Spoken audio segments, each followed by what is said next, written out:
김대성 목사의 100가지 한국 교회사 이야기.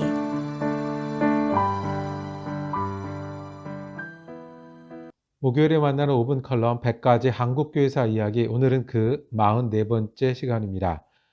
호랑이에서 전도자로 김익두 목사님 이야기를 소개합니다. 졸음에 반쯤 감긴 눈이 번쩍 뜨였습니다. 제가 들은 이야기는 거기서 하나님을 만났거든요. 몇 주마다 이발하러 찾는 작은 공간에서였습니다. 오고 가는 이야기에 귀를 기울이는 것은 이 머리를 다듬는 짧은 시간 동안의 즐거움입니다. 그 가운데 한 분이 근처에 큰 교회가 아닌 작은 개척교회를 찾는 이유에 대해 믿음이 변화를 주었다고 대답하더라고요. 자연스럽고 부드럽기에 더 분명하고 강하게 들린 하나님으로 인한 변화에 대한 이야기였습니다. 사람이 변할 수 있나요? 나이가 들수록 버거운 질문입니다. 성경에는 아브라함, 야곱, 베드로, 바울, 변화한 이들의 이야기로 가득하지만 실제 우리가 만나는 사람들 가운데 진실한 변화를 보여주는 분들은 드뭅니다. 좋은 교육, 그리고 의미 있는 경험도 우리 본성과 이기적인 욕망을 쉽게 바꾸지 못합니다. 그렇게 변화는 내 스스로의 거울을 대할 때 스스로를 버겁게 하는 질문으로 반복되어 찾아옵니다. 한국교회에서 변화된 인물로 가장 많이 이야기되는 분이 김익두 목사일 것입니다. 그의 소시적 별명은 호랑이였습니다. 1874년 황해도 안악의 양반 가문 출신인 그는 학문에 열중했지만 16세에 과거에 낙방했고 장사의 길에 들어섰으나 수완이 부족하고 사기를 당해 실패했고 가난과 싸우며 삶의 허무함에 좌절하였습니다. 20세의 김익두는 그 지역 사람이 모두 기피하는 깡패요 불량배인 호랑이로 불리웠습니다. 그가 우연히 예배에서 윌리엄 스왈런 선교사의 선교를 듣고 믿음을 가지게 되었는데 새로운 삶을 살기로 결심했습니다. 주위에 술친구가 유혹할 때 보여준 그의 태도는 단호한 변화를 보여줍니다. 신약과 구약이란 약을 먹고 더 이상 술을 아니 먹네.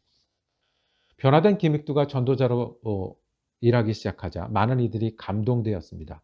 따라서 믿음을 가지게 되었습니다. 욕심은 결국 절망받게 주지 못하지만 하나님을 그 마음에 담고 사는 기쁨이 그로 하여금 새로운 삶을 살도록 했다고 고백합니다. 하나님이 주신 소망이 삶의 목적이 되고 하나님과 약속을 지키면서 살아가는 인생이 되었습니다. 그는 선교사의 지도로 목사가 되었는데 조롱과 비난 속에서도 온유하고 흔들림 없는 순회 전도자로 알려졌습니다. 특별히 그는 자신을 변화시킨 살아계신 하나님에 대한 강한 믿음으로 열정적인 설교와 거기에 더하여 치유의 기적으로 많은 이들을 믿음으로 인도한 한국 기독교 지도자로 기록되고 있습니다. 김익두 목사가 부흥회를 인도하고 많은 회심과 치유가 일어난 데 대해서 김익두 목사는 그때마다 예수의 이름으로 나타나는 권능입니다 라고 겸손하게 설명했습니다. 그가 크게 활동했던 1920년대와 30년대에는 3.1운동 이후의 패배의식과 암울한 미래로 인해서 신앙으로 인한 소망이 모두에게 절실하던 시기였습니다. 김익두 목사는 부흥운동을 통해 개인의 변화가 민족적 현실을 극복하려는 힘이 되도록 하였습니다. 전국적인 부흥회를 통해 많은 이들이 믿음으로 인해 변화를 체험하였고 그 중에는 김재준, 주기철 등의 미래 한국교회 지도자들도 있었습니다. 더 나아가 부흥운동에 나타난 치유의 이적은 성서의 기적이 현대에는 일어나지 않는다는 당시 교회의 입장을 바꾸게 했습니다. 김익두 목사는 말년에 신사참배, 공산당에 대한 협력, 그리고 순교 등으로 엇갈린 평가가 계속되고 있습니다. 그러나 그의 믿음의 열매로 이루어진 변화, 그리고 그의 변화가 만들어낸 더 많은 이들의 큰 변화에 대한 생생한 증거는 우리 가운데 지금까지 전해지고 있습니다. 사람은 변할 수 있습니다. 그리고 변화는 믿음의 영역입니다.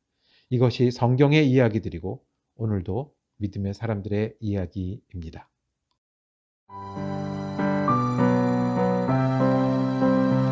지금까지 사랑 커뮤니티 교회를 섬기시며 매코믹 신학교 겸임 교수인 김대성 목사의 100가지 한국교회사 이야기였습니다.